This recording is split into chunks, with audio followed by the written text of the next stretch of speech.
Hello दोस्तों, कैसे हैं आप? सभी का स्मार्ट एजुकेशन में बहुत बहुत स्वागत है। दोस्तों, बहुत ही अच्छा लगता है, आपकी प्रतिक्रिया आती है, आप वीडियो एंजॉय करते हैं और नई वीडियो का इंतज़ार करते हैं। हम भी पीछे नहीं हैं, हम भी आपको कुछ ना कुछ नया देते ही रहते हैं। उसी श्रृंखला में आज हम आपको बताने वाले हैं डिटर्मिनर्स। जैसा कि नाम से स्पष्ट है, डिटर्मिनर्स मतलब निर्धारक, डिटरमाइन जो करते हैं, मतलब जो किसी नाउन या एडजेक्टिव की क्वांटिटी को डिफाइन करते हैं, उसको हम क्या बोलते हैं? डिटर्मिनर्स, निर्धारक। जो कुछ भी आप इंग्लिश में पढ़ते हो उसमें ही उसका अर्थ छिपा होता है। जैसे हम कहें कि कंजंक्शन, कंजंक्शन पढ़ेंगे हम, कंजंक्शन और कुछ हमने पढ़ भी लिए, तो कंजंक्शन में जैसे कि जो कनेक्ट करते हैं तो कंजंक्शन होता है, ठीक है। जैसे कि डिटर्मिनर्स की बात हो रही, जो निर्धारित करते हैं वो डिटर्मिनर्स होते हैं। और जैसे बात करें कि प्रीपोजिशन क्या होते हैं, प्री मतलब पहले, पोजीशन मतलब स्थिति, जो किसी नाउन की या एडजेक्टिव की स्थिति को पहले ही बताते हैं, उसकी स्थिति को निर्धारित करते हैं, उनको हम प्रीपोजिशंस कहते हैं। तो कहीं भी आप देखो कि जो कुछ भी उसका नाम है वही उसका एक्सप्लेनेशन होता है। जैसे आप बात करते हैं टेंस की, टेंस का मतलब होता है कॉल, मतलब समय, ठीक है। और टेंस जब पढ़ते हैं तो यही बात पता चलती है कौन सी बात किस समय हुई है। टेंस में विशेष रूप से यही ध्यान रखा जाता है कि प्रेजेंट है, पास्ट है या फ्यूचर है, ठीक है।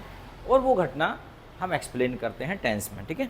तो इसी प्रकार आज हम डिटर्मिनर्स पढ़ेंगे, तो बड़े ध्यान से इसको पढ़िएगा और धीरे धीरे हम सीखते हैं। सीखना एक सतत प्रक्रिया है, धीरे धीरे सीखते हैं।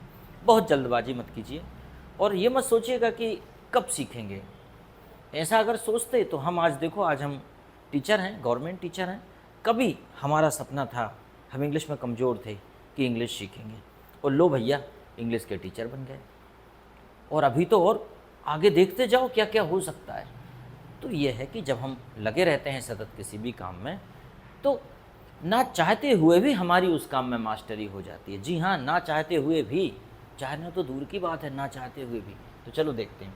डिटर्मिनर्स का मतलब होता है निर्धारक, और अब हम यहाँ पे वन बाय वन इसको देखते हैं, ठीक है। जैसे कि यहाँ पे देख रहे हैं हम लोग, सबसे पहले दिया है यहाँ पे इनफ। इनफ का मतलब होता है सफिशिएंट। क्या होता है? सफिशिएंट मतलब पर्याप्त। जैसे कि मैंने कहा आई हैव इनफ नॉलेज, मेरे पास पर्याप्त ज्ञान है। मैंने कहा आई हैव इनफ मनी, मेरे पास पर्याप्त धन है। आई हैव इनफ टाइम, मेरे पास पर्याप्त समय है। तो बताइए इनफ की ज़रूरत पड़ेगी कि नहीं पड़ेगी? यस। तो आपको इनफ की आवश्यकता पड़ेगी कि I have enough money, I have enough time, I have enough money, ठीक है। चलो आगे देखते हैं। यहाँ पे दिया है do you have enough money, क्या आपके पास पर्याप्त पैसा है? और उसके बाद दिया है यू हैव इनफ मनी, तुम्हारे पास पर्याप्त पैसा है। आई हैव लिसन इनफ, बस बहुत सुन लिया, अब नहीं सुन सकता। आई हैव लिसन इनफ, मैंने बहुत सुन लिया। तो इनफ का मतलब समझ में आ गया। ऐसे ही हम छोटे छोटे डिटर्मिनर्स यूज़ करते रहेंगे, क्योंकि बाद में आपको ये कंपेयर करना होता है कि कौन सा कहाँ पे लगेगा। परीक्षा में भी आता है तो बच्चों को करना पड़ता है। बड़ा सिंपल है। आगे दिया है some consisting of an undefined number, ठीक है। तो अनडिफाइंड अमाउंट और नंबर, मतलब यहाँ पे अनडिफाइंड अमाउंट और नंबर मतलब जहाँ पे संख्या और मात्रा निश्चित नहीं होती। क्या नहीं होती? संख्या और मात्रा जहाँ पर निश्चित नहीं होती वहाँ पे हम सम का प्रयोग करते हैं। इसका मतलब ये है कि हम सम वाटर भी कर सकते हैं और सम पीपुल भी कर सकते हैं।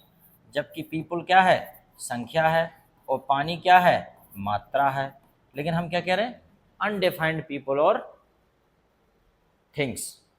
अनडिफाइंड, ठीक है, मतलब ये कह रहे हैं अनडिफाइंड अमाउंट और नंबर। अमाउंट भी हो सकता है और नंबर भी हो सकता है, ठीक है। जैसे कि पीपल और वाटर हमने यहाँ पे एग्जाम्पल दिया यहाँ पे। तो सम, अब देखो जरा इसका एग्जाम्पल देख लीजिए आप। जैसे कि I have some books on this subject, इस विषय पर मेरे पास कुछ किताबें हैं। I have some books on this subject. There is some milk in the pot, there is some milk in the pot मतलब घड़े में कुछ दूध है। कुछ लोग घड़े में भी दूध रखते हैं, दही जमाने के लिए रखते हैं। गाँव में देखा होगा आपने, बड़ा सा घड़ा घड़ा होता है, उसमें दूध जमाने के लिए रखते हैं, उससे दही बन जाता है। ठीक है, यस। चलो तो और एग्जाम्पल देख लेते हैं हम। Do you have some time for me, do you have some money to purchase something from market. Okay, I have some time. ठीक है, आई हैव सम फ्रेंड्स, मेरे कुछ दोस्त। Any problem, no problem. आगे देखते हैं हम। एनी, अब हमारा दिया है एनी। ये क्या होता है? Interrogative and negative. बड़े अच्छे से याद कर लीजिएगा, जहाँ पे एनी आएगा वहाँ पे इंटरोगेटिव और नेगेटिव सेंटेंस बनेंगे। ठीक है, जैसे कि एग्जाम्पल मैं आपसे पूछता हूँ, is there any problem, is there any problem. भाई क्या कोई दिक्कत है? Is there any problem. तो जब आंसर दोगे तो भी आप ऐसा बोलोगे, ये तो इंटरोगेटिव हो गया। नेगेटिव में बोलोगे आई don't have, I don't have any problem, I don't have any problem. ठीक है, लेकिन पॉजिटिव में नहीं बोलेंगे। ये नहीं बोलेंगे कि आई हैव एनी प्रॉब्लम, ऐसा नहीं बोलेंगे। आई हैव अ प्रॉब्लम, क्या बोलेंगे? I have a problem. और नेगेटिव बोलेंगे तो I don't have any problem. ठीक है, या is there any problem, do you have any problem. Question करेंगे तब बोलेंगे do you have any problem, तो आप बताएंगे yes I have many problems. आपके पास कई समस्याएं हो सकती हैं, तो आप बोलेंगे आई हैव मैनी प्रॉब्लम्स। ठीक, चलो ज़्यादा भी नहीं कर रहे। I haven't red any of those books, मतलब मैंने उनमें से कोई भी किताब नहीं पढ़ी है। I am not going anywhere, मैं कहीं नहीं जा रहा हूँ। I am not going anywhere, मैं कहीं नहीं जा रहा हूँ। Then does she sweep any room, क्या वह है किसी कमरे को साफ कर रही है। Does she sweep any room. चलो अगला है नो, ये भी एक डिटर्मिनर्स है। नॉट एनी, नो का मतलब भी वहीं प्रयोग होगा जहाँ पर नॉट एनी होगा, मतलब कोई भी नहीं, नॉट एनी, नो। ठीक, एग्जाम्पल देख लेते हैं, जैसे कि she did not eat anything, she did not eat anything. तो इसके स्थान पर हम क्या कर सकते हैं? She ate nothing. ठीक है, देखो इनमें थोड़ा सा कंपेयर कर लो आप, इस प्रकार से यूज़ कर सकते हैं। जैसे हमने कहा सी डिड नॉट ईट एनीथिंग, उसने कुछ नहीं खाया, एनीथिंग, तो यहाँ पे एनी का प्रयोग हो गया।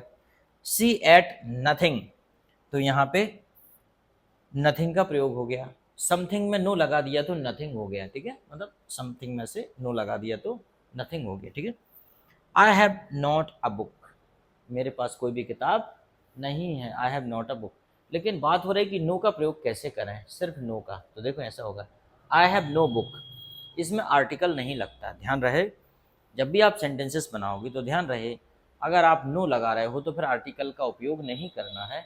ऐसा नहीं करेंगे I have no a book, no, I have no book. और अगर आर्टिकल का प्रयोग करना है तो आप करेंगे जैसा यहाँ लिखा हुआ है, I have not a book.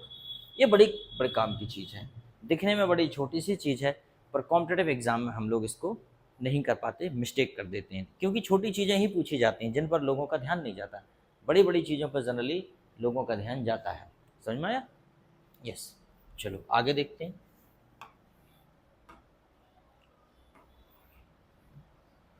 अब आपके सामने आया है मैनी। जनरली जो मैनी का मतलब होता है, इसका मतलब होता है कई। क्या होता है इसका मतलब? कई। और किसके लिए प्रयोग होता है ये? Only for numbers. किसके लिए प्रयोग होता है? नंबर, मतलब संख्या के लिए अपन कर लें, ओनली फॉर नंबर। तो चलो अपन देख लेते हैं, हम क्या बोल रहे थे? Only for number. ठीक, आई हैव मैनी बुक्स। ठीक है, many do not knows, many do not know his name.